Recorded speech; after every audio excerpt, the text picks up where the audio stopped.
On est très content de vous avoir avec nous cet après-midi pour ces 2 sessions de table ronde. Moi, je suis Fabiola Dor, je suis journaliste de formation. Je travaillais pendant 5 ans aux EcoStart, un média qui accompagne les jeunes dans leur vie active.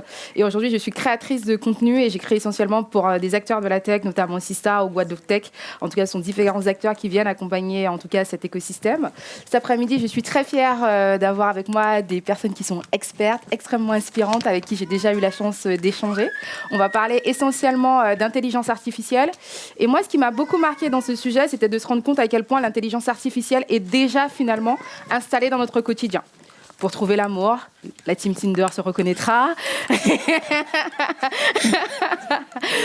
Pour trouver un travail, LinkedIn et énormément d'autres outils qui nous permettent de trouver un travail. Pour diagnostiquer des maladies, il y a quand même des sujets un peu plus aboutis et c'est marrant parce que ça a fait rire tout le monde. Mais c'est vrai, c'est de fait, en tout cas, même si on ne se rend pas compte, on n'a peut-être pas toujours conscience de ce qu'il y a derrière tous ces outils-là qui ont clairement pris une place extrêmement importante dans nos quotidiens. Je trouve que c'est intéressant aujourd'hui. Moi, ce que j'aimerais après cet échange, c'est qu'on puisse en tout cas avoir une connaissance consciente de ces outils-là et ceux qui veulent aller encore plus loin, qui s'imaginent un peu de ces métiers-là, qui ont envie de s'approprier cet écosystème. Idéalement, à partir de là, pour moi, on aura gagné. Je serai entièrement satisfaite de l'échange qu'on aura eu.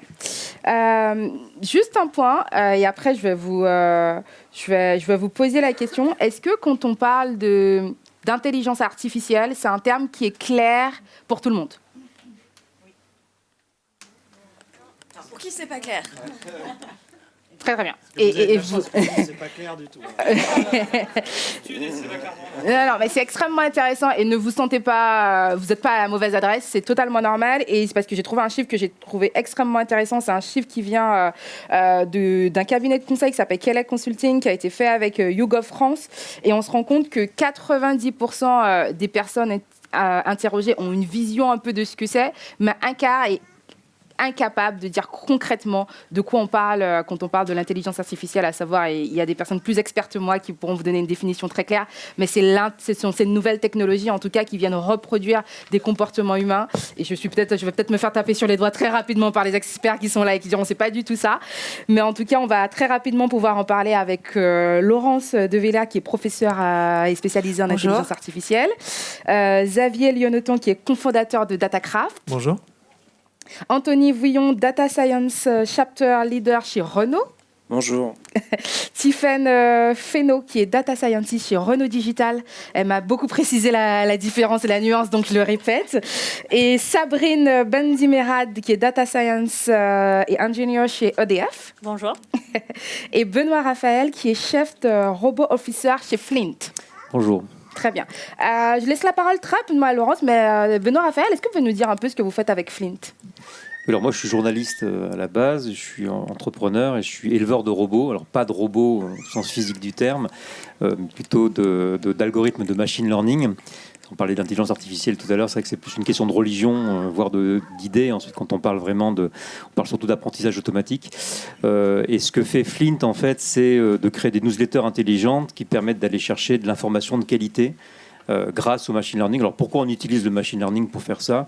Ça paraît un peu idiot, parce qu'on se dit l'information elle est un peu partout, mais il faut se rendre compte que l'information elle est tellement complexe aujourd'hui, il y a une telle complexité dans l'information aujourd'hui, entre les fake news, la multiplicité d'informations et des sources, etc., qu'on peut retrouver notamment sur les réseaux sociaux. Mais le machine learning, il permet en fait au robot d'aller lui-même trouver ses propres règles, parce que c'est tellement complexe qu'on ne sait pas quelles règles utiliser. Donc on va l'utiliser pour que le robot puisse déterminer ce qui est intéressant, utile, et ce qui, quelque part, a une valeur nutritive pour nous. C'est-à-dire quelle information nous apporte vraiment en fait quelque chose. Il faut comprendre que que l'information qu'on reçoit, on la reçoit notamment à travers les algorithmes des réseaux sociaux. Mais ces algorithmes-là, en fait, leur seul objectif, c'est pas de nous nourrir intellectuellement. Leur objectif, c'est de nous rendre addicts. Pourquoi? Pour vendre de la publicité.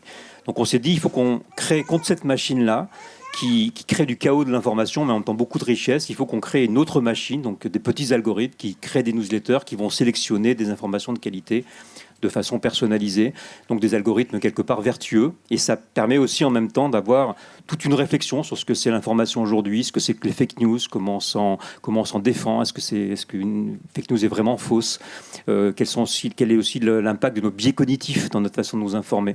Donc voilà, c'est une aventure qu'on mène et qu'on peut retrouver sur flint.media parce que c'est gratuit. Merci beaucoup.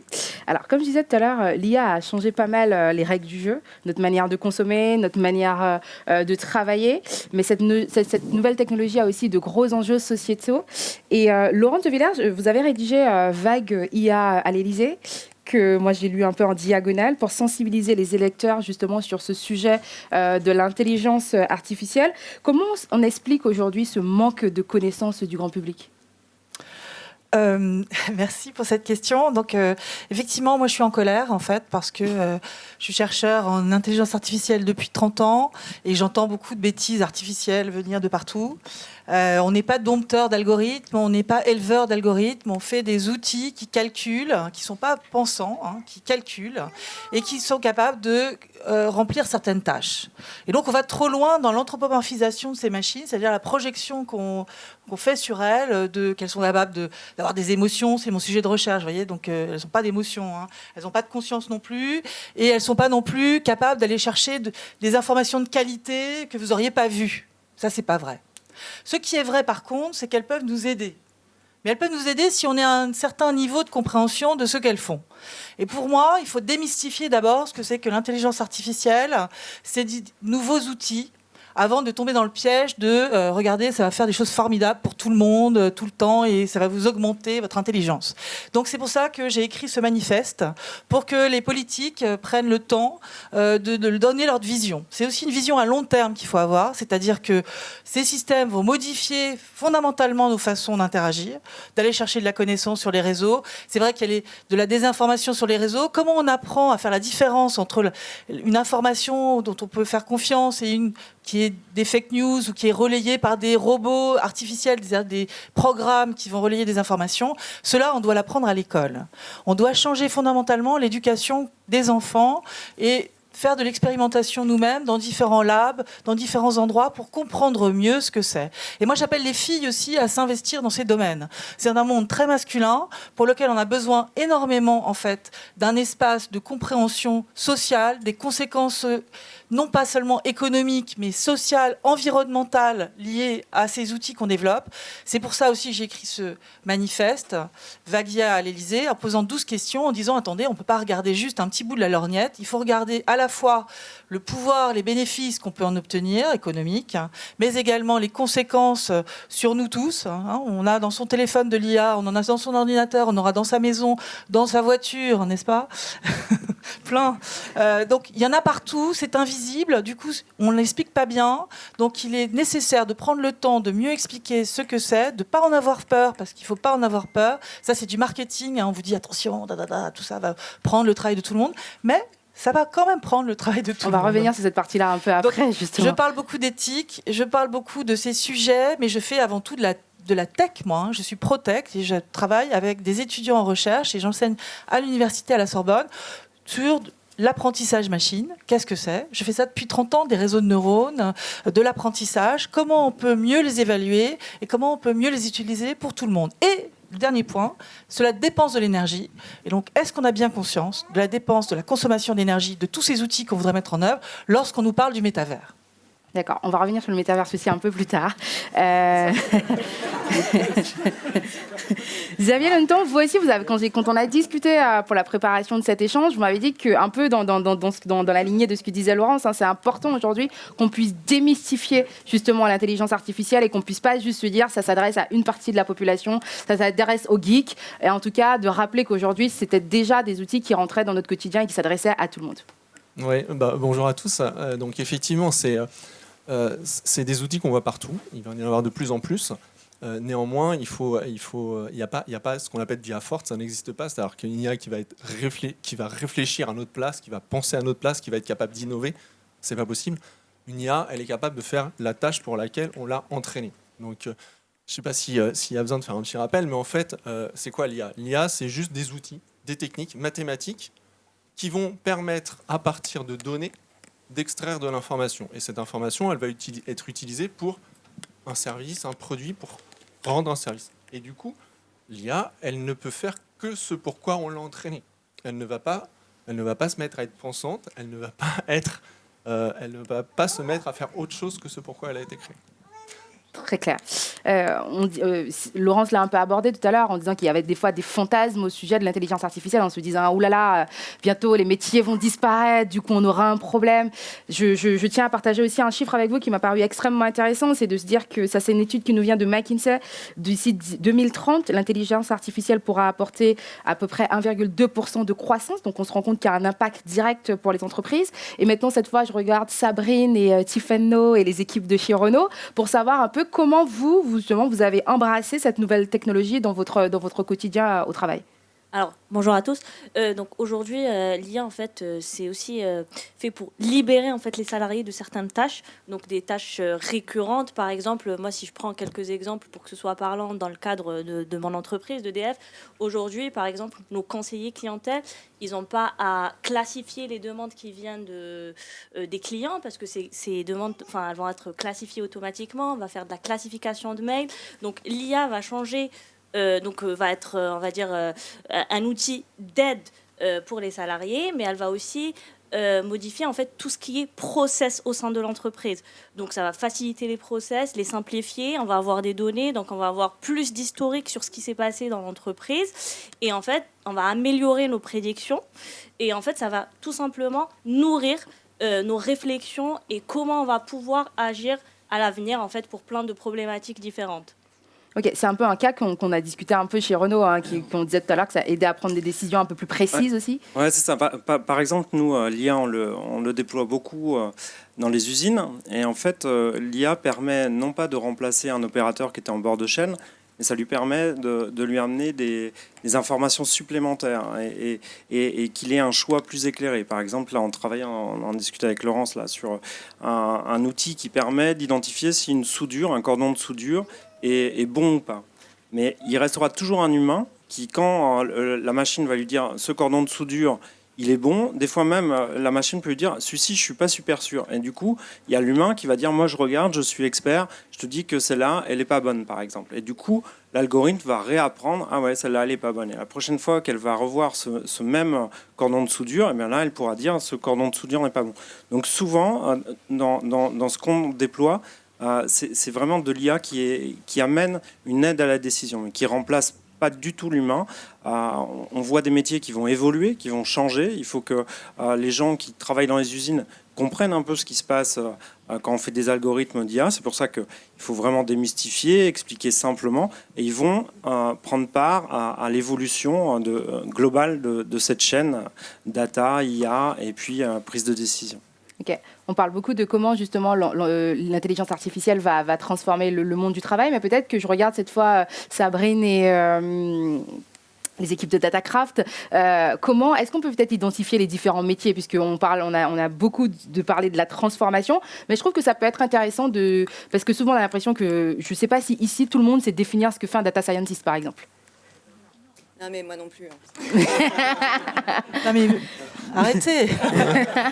D'une entreprise à une autre, ça change en fait. Il faut dire la réalité. Qui se lance dans la définition, qui sera officielle. Il n'y a pas de définition standard, mais quand même, il y a des rôles, il y a des choses qui se dégagent. Donc aujourd'hui, comment est-ce qu'on met en place une application d'intelligence artificielle? Déjà, on va se baser sur des données. Et donc, ça veut dire que les données, il va falloir les collecter, il va falloir les stocker, il va falloir les mettre en qualité. Et donc, tout ça, c'est des métiers aussi qui font partie de la chaîne de traitement de la data. Ensuite, une fois qu'on a stocké, qu'on a collecté, qu'on a mis en qualité ces données, on va commencer à les extraire pour les mettre en forme pour qu'un algorithme puisse les utiliser. Parce que les données, l'algorithme ne sait pas les utiliser comme ça. Donc, du coup, ça aussi, ce sont des métiers. Alors, pour les premiers, on parlait plus de data manager, de data steward. Là, on parle plus de data engineer, voire de business analyst. Et ensuite, c'est le data scientist, une fois que ces données sont préparées, qui va utiliser les algorithmes qui vont bien pour répondre à la question business, parce qu'il ne faut pas oublier que ce qu'on développe, quand même, ça doit répondre à un besoin métier. Et donc, il faut que là, le data scientist ait conscience de qu'est-ce qu'on veut faire à partir de ces données. Et ça, c'est le métier qui le sait, c'est le métier qui doit lui dire. Ok. Ouais, je peux finir. Bien sûr. Du coup, juste Désolée. pour finir, et une fois que le data scientist a développé l'algorithme qui va bien, il faut le mettre en production. Et après, on le met en production. Et là encore, ce sont des nouvelles équipes, des nouveaux métiers, des métiers qu'on voit comme le MLOps et ces sujets-là. Moi. Après, vous pouvez compléter. Ouais, je vais peut-être compléter. Non, mais en fait, la déclinaison des métiers dans l'IA, en fait, elle dépend aussi beaucoup de l'organisation de l'entreprise. Donc, typiquement, si on est dans une grande entreprise, les données, elles vont se trouver partout. Elles vont être dans des serveurs qui seront... Donc, c'est juste des ordinateurs qui sont à distance. Ça va arriver aussi de capteurs qui vont être dans des usines, dans des centrales, etc. Donc, il y a le premier métier que nous, on définit comme le métier de data engineer. Donc, c'est la personne qui va aller chercher ces données-là et les ramener dans l'environnement du data scientist. Le data scientist, ensuite, lui, il va s'occuper de toute la partie donc, construction d'algorithmes. Et là, on va parler de mise en place de machine learning et de deep learning. Et ensuite, souvent, quand c'est des métiers très complexes, donc là, le data scientist, du coup, il a son domaine d'expertise. Mais par contre, il ne comprendra pas l'industrie de l'automobile ou l'industrie du nucléaire, etc. Et là, on va le faire travailler avec quelqu'un d'autre, qui est pour nous un troisième métier, qu'on appelle le data analyst. Donc, c'est quelqu'un qui va accompagner le data scientist pour lui expliquer en fait la problématique métier. Donc lui dire, tu vas construire un outil intelligent d'aide à la décision, mais cet outil, voici comment il va être utilisé et voilà à quoi ça sert. Donc nous, en tout cas, chez EDF, on distingue 3 métiers, donc le data engineer, le data scientist et le data analyst. Très clair. Laurence, vous vouliez rajouter quelque chose ? Oui, moi je pense qu'il va falloir de plus en plus aussi rajouter des nouveaux métiers autour de... Alors, c'est un mot qui a été assez galvaudé autour de l'éthique ou autour de la régulation et du contrôle. C'est-à-dire que ces systèmes qui, pour certains, peuvent apprendre en continu de nouvelles, enrichir leur modélisation par l'interaction, vont donc changer à la sortie de l'usine ou quand on les a entraînés une première fois, on peut les évaluer, mais s'ils changent après, il faudrait quand même les évaluer sur le temps long. Donc se posent des questions de protocole et de définition de mesures autour de finalement l'accompagnement de ces outils en continu. Si j'en prends un par exemple, il existe évidemment dans l'apprentissage machine plusieurs types d'apprentissage. Il y en a un qu'on appelle l'apprentissage par renforcement. C'est un peu ce que fait votre Roomba, là, enfin, les aspirateurs, là, ils apprennent l'environnement. Ils l'apprennent, ils se heurtent une fois, tac, ils mémorisent, ils font la cartographie du lieu ou des choses plus ou moins intelligentes. Enfin, intelligente entre guillemets, pour une machine. Et en fait, ils apprennent ça. D'accord ?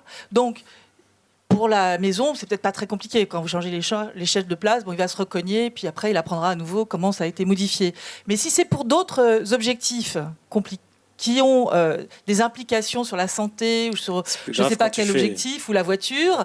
Voilà, la voiture autonome, c'est quand même plus grave. Donc, il faut bien qu'on trouve les moyens de surveiller ces systèmes en continu. Et pour cela, on aura besoin de beaucoup de force aussi. Et vous avez raison, en fait, le métier autour de la donnée est multiple. Et de plus en plus, il sera en interdisciplinarité. C'est-à-dire qu'on aura besoin de gens qui viennent de la technique, de gens qui viennent de l'environnement social, de la psychologie, etc.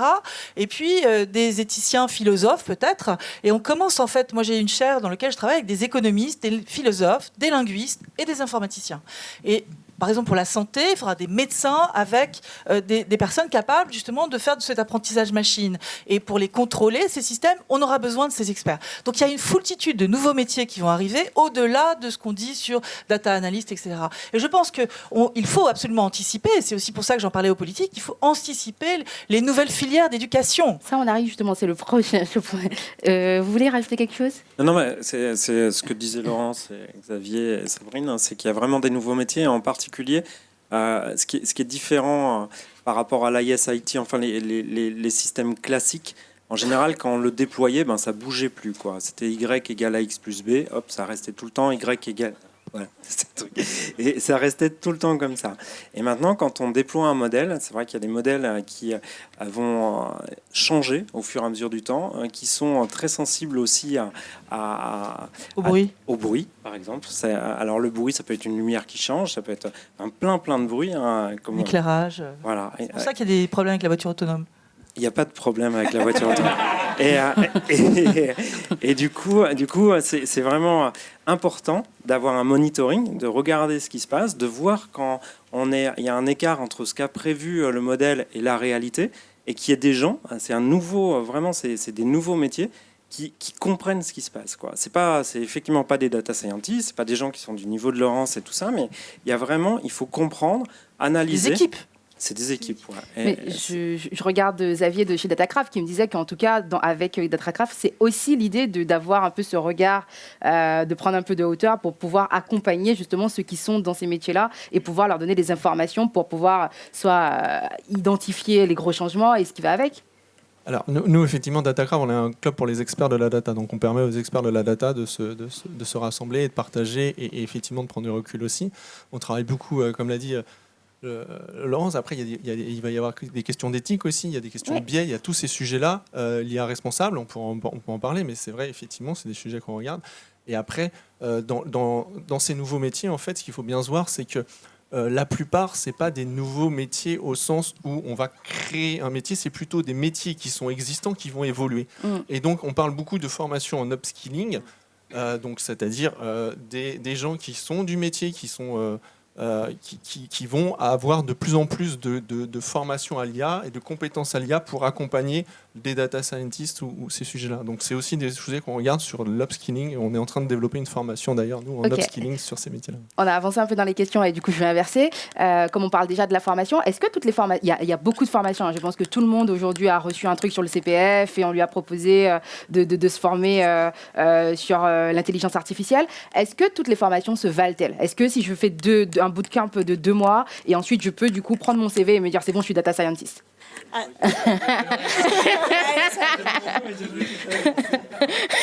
Non, alors je me permets de partager ma vision, d'entreprise, donc grande entreprise dans laquelle je suis aujourd'hui. C'est vrai qu'il y a beaucoup de formations, de bootcamp, etc.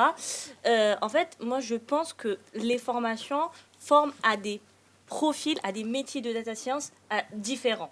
Donc, par exemple, je donnais tout à l'heure l'exemple, si je suis dans une R&D et je vais recruter un expert de la data science et de l'IA, je vais forcément, pour un gage de sécurité, aller recruter quelqu'un qui vient d'une formation classique, donc d'une formation universitaire ou d'une formation d'ingénieur, et du coup, je vais me dire, c'est une personne qui est formée à ce métier. Par contre, donc les gens qui se forment en bootcamp ou en formation de 6 mois et qui apprennent à faire de la data science opérationnelle, je pense qu'ils ont aussi leur place dans le marché, mais ça va être dans d'autres types de structures. Donc, et ça, je pense que c'est très important que les étudiants le sachent aujourd'hui. Donc, on ne va pas leur dire, après 6 mois, tu seras expert de l'IA et tu vas travailler dans une R&D. Enfin, voilà. Donc, c'est très important de savoir que les formations forment à préparent des types de profils qui sont différents. Ok. Tiffen, toi, justement, tu me disais que chez Renault, vous aimiez bien un peu ces profils un peu, si on peut se dire, atypiques.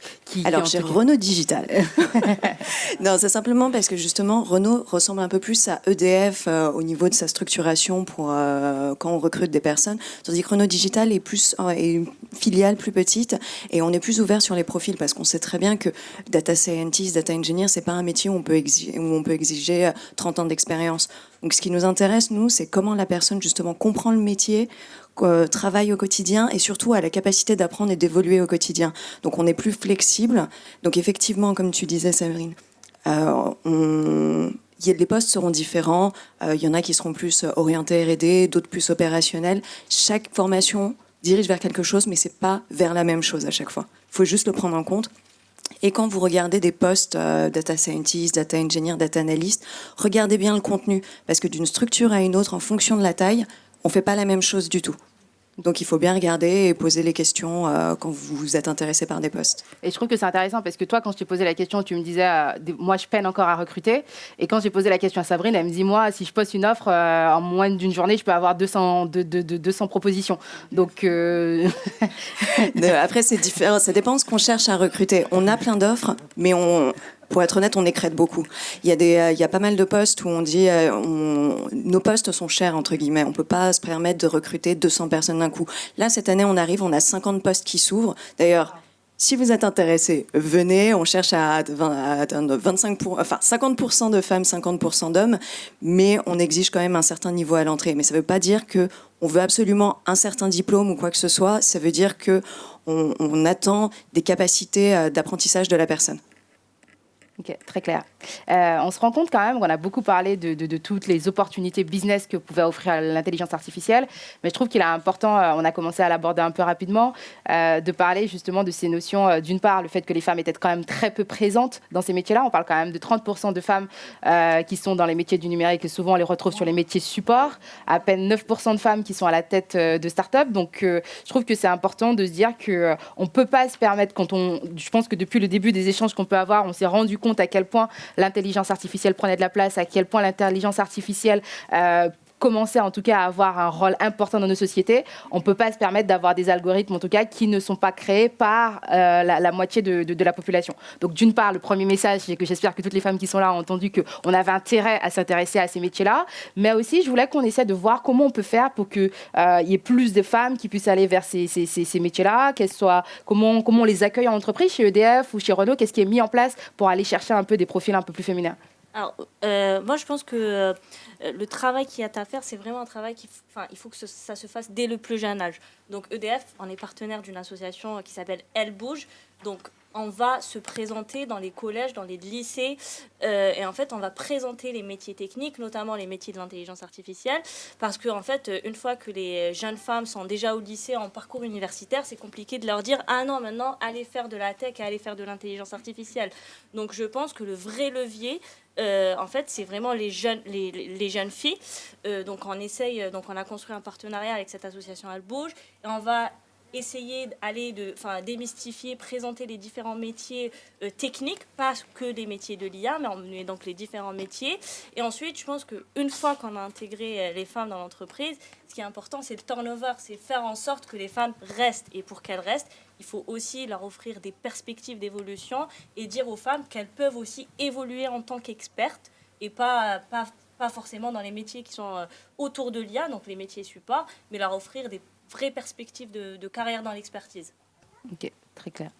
Allez-y, moi, j'ai pris la présidence d'une fondation de médiation en mathématiques et en informatique, où j'aimerais bien que DF vienne me rejoindre, peut-être.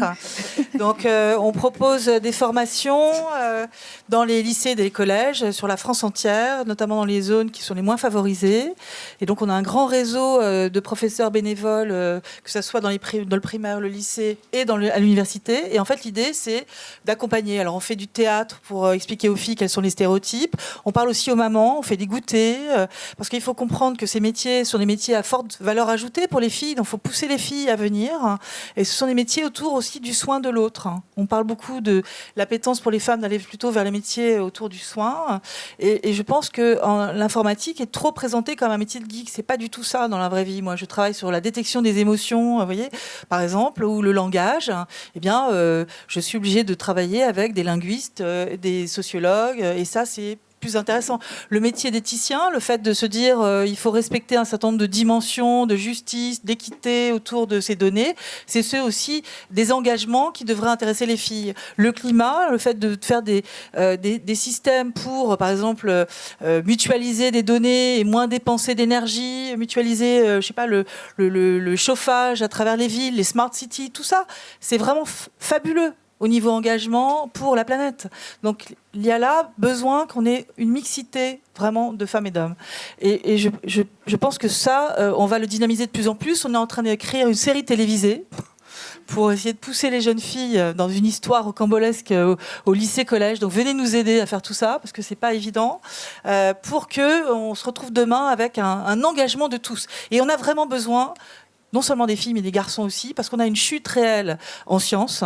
Et autant on est premier en mathématiques au monde, dans le classement de Shanghai. Je ne sais pas si vous savez ça, à Saclay. On est 3e à la Sorbonne, sur le classement de Shanghai en mathématiques.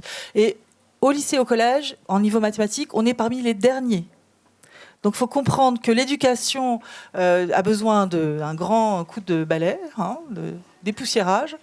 Il est urgent de dire que les mathématiques, ça sert à, finalement, comprendre l'environnement dans lequel on est.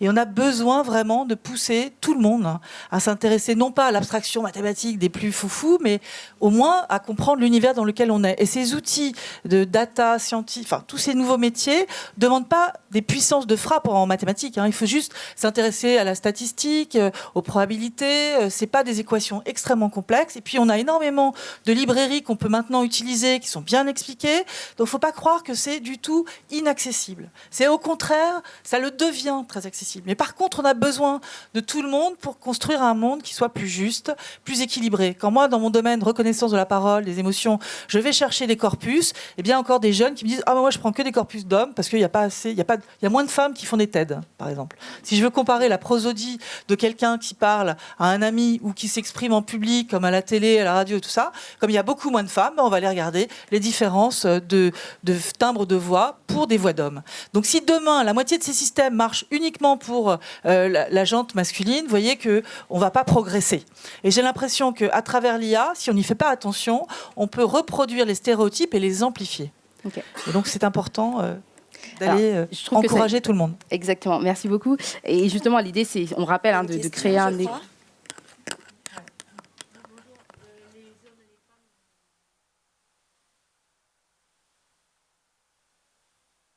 Bah... non, mais vous avez raison. Yeah.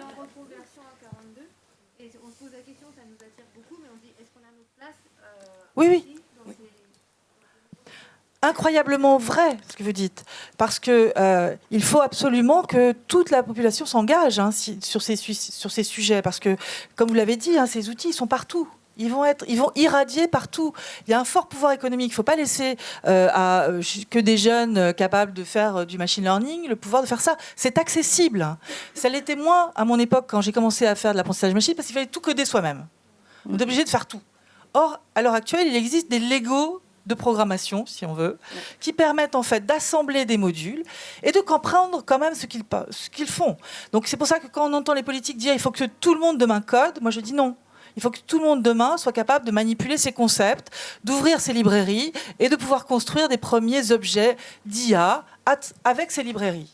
Et je pense que ce monde-là, il est ouvert à tous, et notamment aux seniors qui ont une expertise dans différents domaines. Quelqu'un qui a été médecin avant, il a tout à apprendre aux jeunes médecins quand ils vont utiliser leurs outils, parce qu'il a l'expertise, lui, d'avoir vu plein de données. Il pourra aider, justement. Compliqué. Oui, je voulais juste compléter en disant qu'effectivement, en plus, si vous êtes senior, c'est que vous avez eu un vécu, vous avez un passé, donc vous connaissez un métier. Et en fait, aujourd'hui, on ne peut pas se passer du métier parce que c'est pas vrai. Un data scientist qui a un jeu de données, il fait rien tout seul, il va pas développer quelque chose. C'est le métier qui va tirer l'usage, et c'est ça en quoi c'est important, c'est que donc vous avez toute votre place parce que vous avez votre connaissance métier, vous êtes capable, et comme on le disait, c'est pluridisciplinaire. Et donc, il ne faut pas que des data scientists, sinon ça ne marche pas. Donc, il faut des gens aussi qui aient la vision, qui ont l'envie. Et, voilà. Et les chemins de vie, de façon générale, c'est très important dans les équipes data et techniques, en fait. C'est très important que tout soit représenté. Sinon, les produits qui sont sortis vont être biaisés de par la construction de l'équipe. Donc c'est pour ça que c'est très important de s'investir et d'être présent. C'est pas forcément facile au départ, je vous l'annonce, tout simplement parce qu'on est minoritaire. Mais plus ça va, plus ça avance. Je rencontre Sabrine, il y a Sandrine, il y a beaucoup de gens. Le principe, c'est d'être là. C'est la représentativité, et quand les gens sont là, d'autres gens arrivent. Et c'est ça le principal. Merci Tiffany. Je laisse la parole tout de suite. Je voulais revenir sur. Il y a une étude du BCG qui est sortie l'année dernière qui disait qu'en fait les femmes aussi n'allaient pas vers ces métiers parce qu'elles trouvaient ça trop abstrait et qu'il n'y avait pas assez de concret. Et voilà, je peux vous dire qu'on fait plein de choses concrètes, et intéressez-vous à ces métiers parce que vous allez faire plein de choses concrètes aussi. Et maintenant, le concret, il est là. En tout cas, je vous laisse la parole, Laurence, après, mais l'idée, c'était quand même de rappeler qu'il y a eu un rapport, je trouve, de 2018, le rapport Villani, que je trouve extrêmement intéressant. L'idée, c'était de rappeler quand même que c'est important que ces outils viennent accompagner notre société, mais surtout qu'on aille vers une intelligence artificielle qui est beaucoup plus éthique. Donc, je pense qu'on va aborder ce sujet-là. Et Laurence, je vous laisse la parole, mais il y a juste un point que je voulais voir quand même avec Benoît Raphaël, qui, quand on a préparé l'échange, m'a dit un truc que je trouvais intéressant. On disait, en fait, les algorithmes, finalement, ne sont qu'un reflet de la société. C'est normal qu'elles soient biaisées, mais par contre, on a la responsabilité d'aller corriger ces biais-là. Oui, alors, ce que je dis, c'est qu'un algorithme a un biais par définition, parce qu'en fait, c'est un algorithme. Donc, c'est un peu comme le racisme. Le racisme, c'est un algorithme qui ne marche pas très très bien, qui offre une vision simplifiée de la société. Un algorithme, c'est pareil. Donc, l'objectif, il est de réduire ce biais, donc de contrôler, d'avoir aussi les bonnes boucles de rétroaction, etc. Donc, les biais, on les a partout. Et je pense que la diversité est essentielle. Moi, j'ai été pendant un an parrain de l'école d'intelligence artificielle de Microsoft, qui est organisée par Simplon. J'étais donc sur la livrée où il y avait 80% de femmes dedans, et notamment des personnes qui étaient beaucoup en reconversion. Donc, il n'y avait pas que des jeunes d'origines différentes. Donc, il y avait aussi une africaine qui, elle, par exemple, avait observé dans son pays d'origine, puisqu'elle était venue en France, mais du coup elle voulait y retourner, en fait, énormément de corruption vis-à-vis en fait des subventions de l'agriculture, etc. Et donc elle avait en fait des idées très très précises de ce qu'elle voulait faire des données et des algorithmes qu'elle voulait mettre en place. Il y avait aussi une boulangère, etc. Bon, et en fait chacun, en fait, et j'ai trouvé ça assez extraordinaire parce que c'est vrai que c'est l'intelligence artificielle. D'abord, on a parlé un peu comme quelque chose d'extrêmement complexe, extrêmement intellectuel. Ensuite, c'est devenu un truc de mec, parce que globalement, tous les grandes stars de la technologie de la Silicon Valley sont des mecs, des blancs en plus. Et à la fin, on est sur un espèce de truc d'élite, en fait, où on a l'impression que c'est complètement inaccessible et beaucoup trop compliqué. Et j'ai trouvé de cette classe, en fait, qui a duré un an, qui ensuite, derrière, ils ont 90% ont trouvé un emploi, parce qu'il y avait des partenaires derrière. Je pense que c'est vraiment à l'image de la façon dont on doit travailler ce métier aujourd'hui. Okay. Laurence, vous oui, moi j'avais été aussi parler à la même classe, ils étaient 30 ans.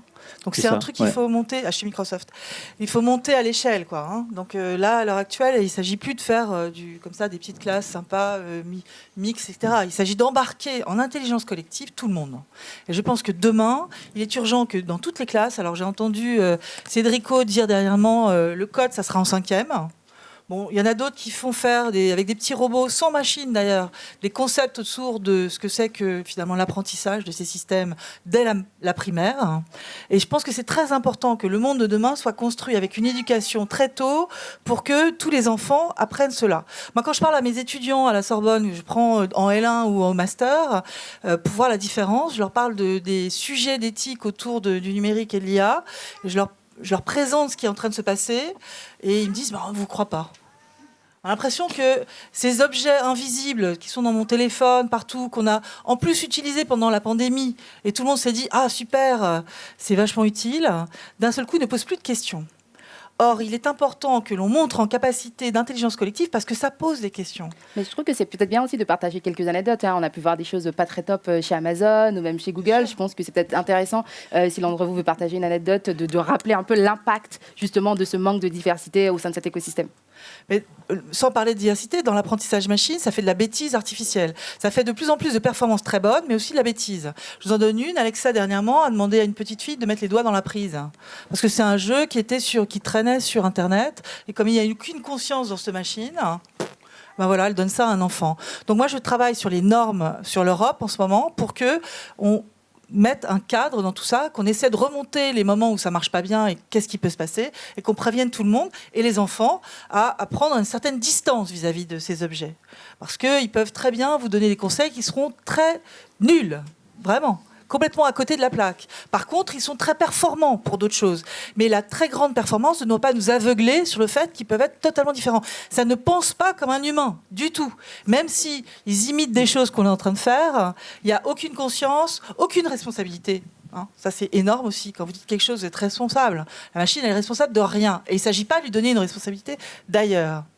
Okay. Oui, il y a un autre exemple dont on parle souvent, qui est celui de l'impact de l'IA en justice. Et notamment, il y a une histoire dont on a beaucoup parlé il y a quelques années, qui est celle d'un logiciel qui s'appelait Compass, qui était utilisé par les tribunaux américains pour décider si quelqu'un devait être mis en liberté surveillée ou pas.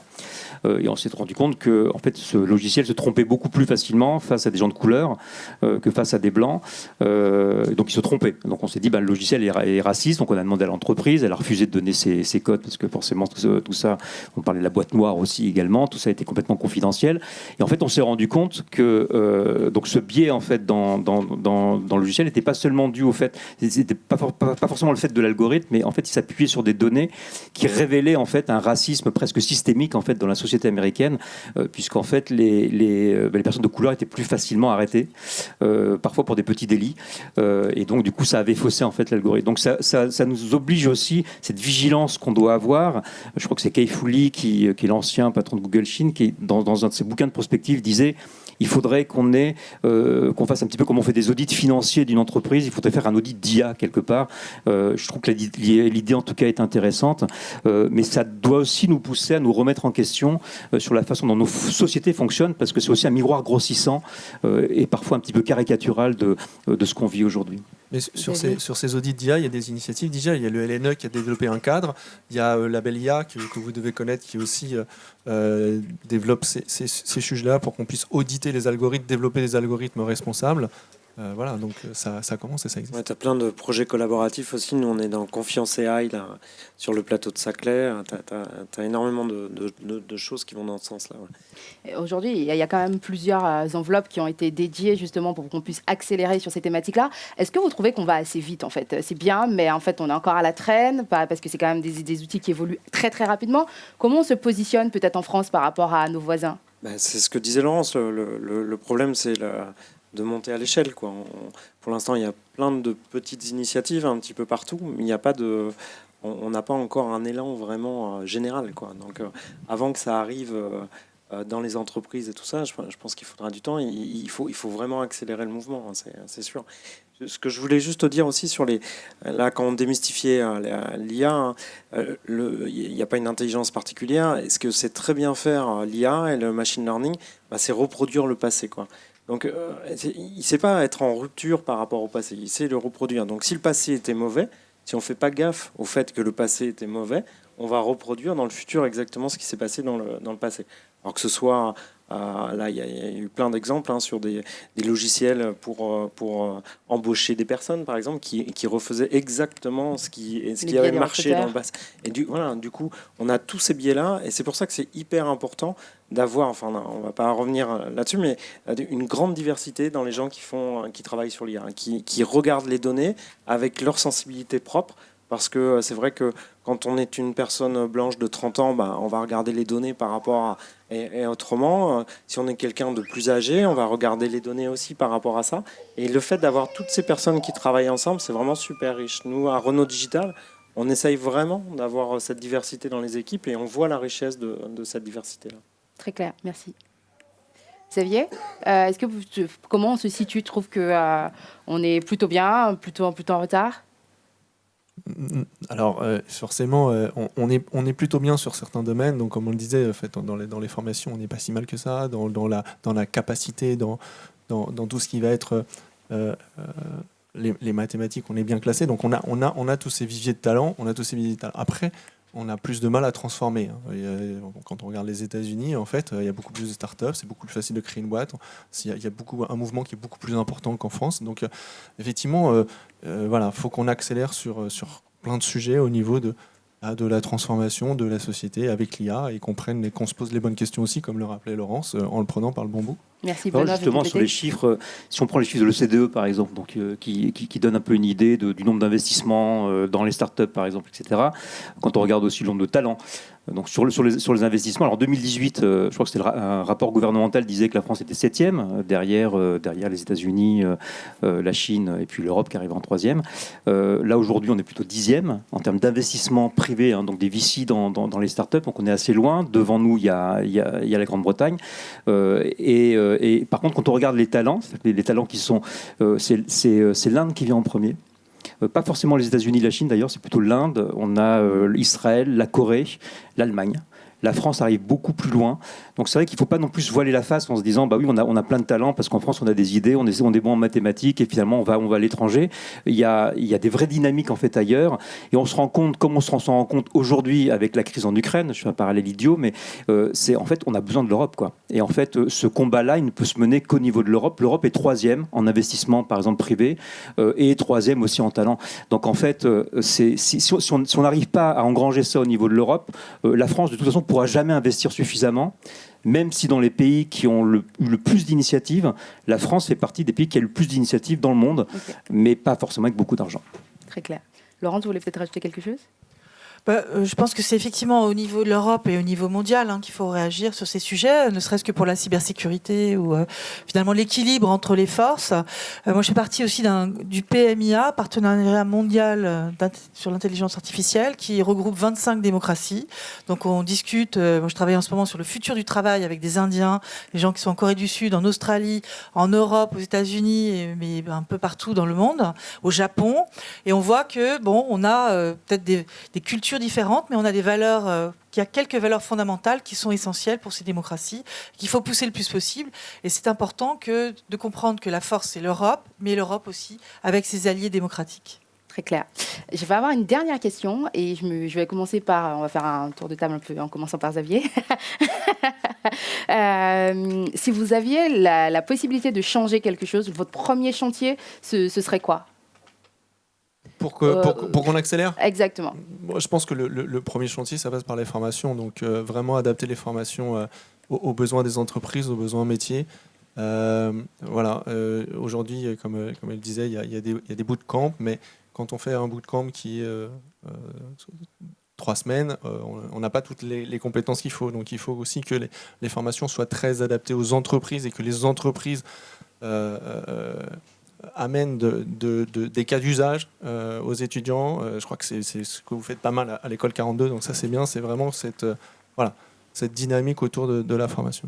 Okay, très clair, Sabrine ? Alors moi, s'il y avait un gros chantier, ça serait l'acculturation, embarquer le citoyen. Pour moi, en fait, le changement, il vient pas d'en haut ou en bas. En fait, c'est toutes les classes et tout le monde en fait qui doit y participer.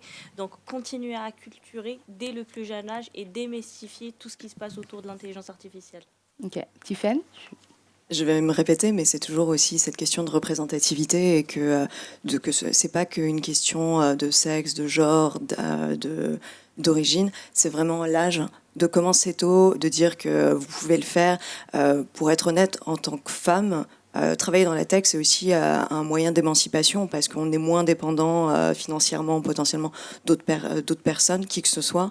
Et vraiment de continuer à démystifier et à présenter ces métiers tech en général. Merci beaucoup, très clair. Moi, c'est un peu comme tout le monde, là, c'est la vulgarisation. C'est vraiment parler de ce qu'est l'IA réellement dans les petites classes et montrer que tout le monde peut participer, qu'il y a vraiment une étendue très importante de métiers et que voilà, c'est très très ouvert, très divers et je pense que là, quand on voit là, ce qui se passe dans les lycées en première avec l'abandon des maths dans le tronc commun, par exemple, on se dit c'est chaud, quoi, c'est chaud. Donc voilà, il y a tout un truc à remettre. En plus, j'ai vu en plus que du coup les filles allaient encore moins prenaient encore moins option maths qu'avant. Du coup, je sais pas comment je vais faire pour réussir à trouver mes 25 personnes, 25 femmes qui merci. Donc voilà, c'est vraiment vulgarisation, inculturation dès le plus jeune âge. Moi, je pense qu'il faut donner du sens à l'IA. C'était le titre de ce qu'avait le rapport de Cédric Villani, mais c'est vraiment essentiel. Et donner du sens à l'intelligence artificielle, c'est en faire en fait un outil pour changer l'environnement, pour aider mieux à une agriculture qui soit low-tech en même temps que high-tech. C'est ouvrir en fait ces applications pour un écosystème qui soit plus équitable et plus respectueux de la nature, plus respectueux des humains. Donc ça demande, et comme le gouvernement actuel a commencé à faire des choses comme ça, j'espère que le prochain fera la même chose, de créer des écosystèmes comme cela. Donc le cybercampus, par exemple, il est extrêmement intéressant parce qu'il met à la fois des industriels, des chercheurs, les gens qui vont utiliser la cybersécurité, de l'éducation en même temps. Donc je pense qu'il faut se nourrir de ces bonnes idées. Et moi, j'aimerais que le prochain gouvernement ait un ministère délégué, peut-être lié à l'économie, parce que c'est là qu'on a plus de moyens, mais en tout cas qu'il soit un vrai ministère, avec cette idée de renforcer ces écosystèmes et d'en faire un sur l'écologie et sur l'IA responsable. Benoît ? Moi, si je devais me présenter à l'élection présidentielle de l'IA, j'aurais 3 programmes. Le premier, ça serait la diversité. C'est vrai que c'est absolument pas normal qu'aujourd'hui, il y ait de moins en moins de femmes financées dans la technologie. Les femmes sont moins payées encore qu'avant. Et ça commence effectivement à l'école, mais peut-être pas seulement chez les profs. Ça commence peut-être dans la tête des parents. C'est là-dessus qu'il faudrait peut-être commencer à avancer. Et des mamans et des papas, enfin les deux. Enfin, Dans les sondages, c'est ce qu'on voit. C'est plutôt les mamans que les... Voilà. Et donc, très bien. Et donc, J'ai mis bien les sondages. voilà. Et donc, BVA, dernier truc, vous regardez. ma deuxième action en tant que président de l'IA, c'est la transparence. Il faut arrêter avec ce bullshit de l'idée que les algorithmes, c'est une boîte noire qu'on peut rien y faire. On peut quand même mettre en place des contrôles.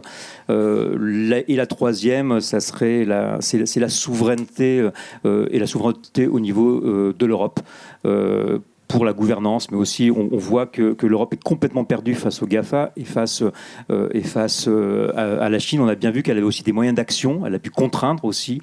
Et je pense que, comme on le voit aujourd'hui, une Europe qui se réveille, il faut peut-être renouveler l'erreur démocratique, enfin renouveler ce qui a été l'erreur démocratique de 2005 de Maastricht, qui était une Europe finalement peu démocratique et économique, et la recentrer peut-être justement sur ces valeurs-là, sur cette éthique-là, et sur la notion de sécurité aussi sur nos territoires. Très clair, merci beaucoup. En tout cas, j'espère que toutes ces demandes ont été entendues. Juste avant de se quitter, je ne sais pas si vous avez des questions. En tout cas, c'est le moment j'aime bien qu'on soit dans des échanges quand on a ce type d'occasion, justement, pour avoir des réflexions que je trouve extrêmement intéressantes. Alors, je vais faire passer le micro. Ce sera peut-être plus facile, ou si tu parles fort, je tutoie tout le monde. Je me dis que c'est samedi après-midi, on est entre nous. Vas-y. OK.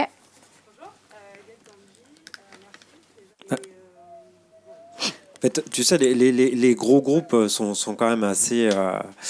c'est pas évident, c'est des gros navires qu'il faut... Et c'est pour ça que quasiment tous les gros groupes, comme Renault qui a créé Renault Digital, crée, tu vois, à côté du groupe principal, une entité qui est justement plus agile, qui permet de faire rentrer ces profils qui sont des profils un peu atypiques, mais des gens passionnés, qui vont amener d'autres choses. Donc, je pense que bon, c'est toujours lent, on devrait aller plus vite et tout, mais quand même, il y a des choses qui se passent réellement, et c'est pas encore la maison mère qui a changé complètement sa philosophie RH, mais tu as ces créations comme ça, et on a, tu vois, on a à Toulouse, on a aussi Renault Software Lab qui pareil, embauche aussi des gens qui viennent d'un peu partout, qui ont des parcours différents. Donc je pense que petit à petit, alors c'est pareil, hein, c'est certainement pas assez rapide. Et puis nous ça fait longtemps qu'on existe. Avant on faisait que de la tôle, maintenant on passe à la tech, tu vois. Donc on voit tous ces gens qui arrivent, ça nous fait un peu bizarre. Et donc c'est pour ça, on a créé ces entités à côté. Si je peux me permettre de rajouter quelque chose, cette différence, elle se voit surtout lors du premier poste. Parce que c'est là où, en gros, le diplôme compte, d'où est-ce que vous venez, qu'est-ce que vous avez fait. Au bout du deuxième, troisième poste, ou même simplement 2-3 ans d'expérience, ça s'efface, en fait. Parce que ce qui va compter, c'est ce que vous avez fait. Et juste pour compléter, c'est que en fait, ce que tu disais, c'est qu'on hérite quand même d'un historique qui fait que dans les groupes industriels, ça a toujours été justement des ingénieurs, des gens qui viennent de formations spécifiques, parce qu'il y a un cœur de métier en fait avant la tech. Donc que ce soit EDF ou Renault, il y a un cœur de métier qui fait qu'on a hérité de cet historique. Mais oui, c'est en train de changer, ça met du temps, il y a des choses à mettre en place. Je suis quasi sûre que dans quelques années, ce sera différent. Et ce qui est intéressant, par exemple, chez Renault, il y a eu la mise en place de l'université inclusive où justement on a recruté des profils atypiques, on les a formés pendant 1 an et je pense qu'on en a engagé une grande partie. Est-ce qu'on a une deuxième question? Madame, tout au fond, allez-y.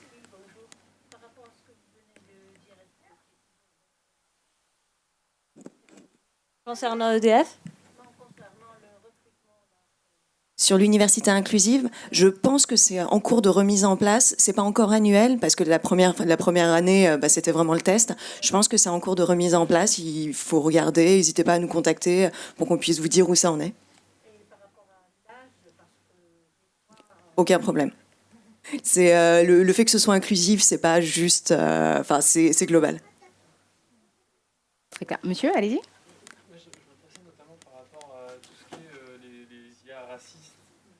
On remarque très souvent que ça vient justement du choix du dataset. Et du coup, nous, en tant que data scientist, quelle influence on peut avoir sur le choix du dataset, sachant que généralement, c'est pas nous qui choisissons. Alors. Non. Non, vas-y, Tiffany. Si tu veux. Ok. Justement, j'ai compris, les data scientists ne choisissent pas le set. Oui et non. C'est-à-dire, on ne choisit pas le cas d'usage sur lequel on travaille. Après, on peut choisir de sampler les données différemment. Par exemple, si on voit qu'il y a un biais, on peut dire, ah ben non, je vais recalibrer ça pour que que ça reflète un peu plus quelque chose de correct et de juste. Il y a quelques années, j'avais participé à l'écriture d'un truc qui s'appelait le serment d'Hippocrate pour les data scientists. Et en fait, ce qui était important pour nous à un moment, c'était de dire qu'il y avait une responsabilité du data scientist justement sur la sélection des données et sur les usages qui en sont faits. Et que s'il y a un problème, il faut pouvoir le signaler. Et pas juste le signaler à sa boîte, mais le signaler aux autorités, à la CNIL ou autre. Donc on a vraiment une influence dessus. Oui, totalement. J'avais vraiment pas cette vision. Si, il y a une influence, mais même lorsque vous travaillez sur du machine learning, il faut équilibrer vos données, mais il y a des biais dans tous les sens. Donc il y en a que vous ne verrez pas tout de suite, que vous allez voir peut-être dans les cas d'usage, donc c'est important d'avoir une boucle comme ça pour revoir. Et le data scientist, il est aux manettes. On lui donne un sujet, on lui donne des données, mais après, il y a multifacettes pour les mettre en œuvre. Il y a toujours des biais. Donc... Il faut vraiment faire attention. Xavier, vous voulez compléter ? Oui, c'est ce que je voulais dire. C'est ce que je voulais compléter, c'est que et aujourd'hui, c'est primordial. Et il faut le faire. C'est-à-dire quand on a des données, on doit s'intéresser aux biais. Donc on doit détecter les biais dans ces données. Et il y a plein d'outils, il y a plein de librairies qui permettent de le faire. Et on doit les amoindrir. Donc ce qu'on appelle la mitigation des biais. Voilà. C'est important. Ça vraiment. Enfin... parce que c'est important parce que c'est vraiment, je veux dire. Je peux te donner toutes les librairies si tu veux, on peut en parler après. Non mais c'est vrai, c'est vraiment du merde in, merde out. Si tu apprends avec des données qui sont mauvaises, tu vas sortir forcément un algo qui te fait n'importe quoi avec une accuracy, tu vois, qui est extraordinaire, mais un truc qui veut rien dire, quoi. Et nous, tu vois, à Renault Digital, où on sort vraiment, enfin c'est pareil pour tout le monde, mais on veut pas le data scientist qui te fait le meilleur modèle incompréhensible, super intelligent. C'est pas ça. Il faut vraiment un data scientist qui ait une conscience et qui sache, non mais c'est vrai, et qui sache, tu vois, dire au métier, écoute, là, ce que tu me donnes, c'est juste pas possible de travailler avec ces datas-là parce qu'effectivement, tu as tel ou tel biais, parce que je vais te sortir un... Et ça, c'est essentiel, quoi. Donc, tu dois être vraiment de bout en bout sur la chaîne, dans la compréhension d'où viennent les datas, qu'est-ce qu'on en fait, qu'est-ce qu'on va sortir avec le métier, et comment est-ce qu'on va dire, est-ce qu'on a atteint le niveau de performance qu'on voulait avec ou pas. Et donc, ça, c'est essentiel. Je pense qu'on fait des benchmarks là-dessus, en croisant des données de différentes situations aussi, pour regarder la robustesse en fait des systèmes qu'on est en train de mettre en œuvre. Et moi, le risque mitigation dont vous parliez là, donc il faut déjà identifier les risques. Il y a tout un cheminement, protocole pour en fait travailler sur les risques autour de ces systèmes. Et de plus en plus, la normalisation qu'on voit comme étant un écueil pour les industriels, c'est faux. C'est une aide pour les industriels. C'est en fait un moyen d'avancer pour minimiser l'erreur et que le risque résiduel soit accepté. Voilà. Donc il y a un cheminement, il y a des protocoles, il y a des façons de faire, et de plus en plus on va outiller tout ça. Et on l'outille de façon à mutualiser les bonnes idées. Et faire des normes en Europe, c'est ça. Et il faut absolument être là, sur ce terrain-là, pour tous les industriels. Moi, je fais partie des normes qui, je vois majoritairement, les États-Unis et les Chinois, sur notre territoire, pour faire des normes en Europe. Donc j'appelle tout le monde à venir. Il n'y a pas que Thales et IA de confiance. Il faut venir travailler sur les normes avec le Sensenelec, JTC 21 sur l'Europe. Merci. Madame avait une question, allez-y.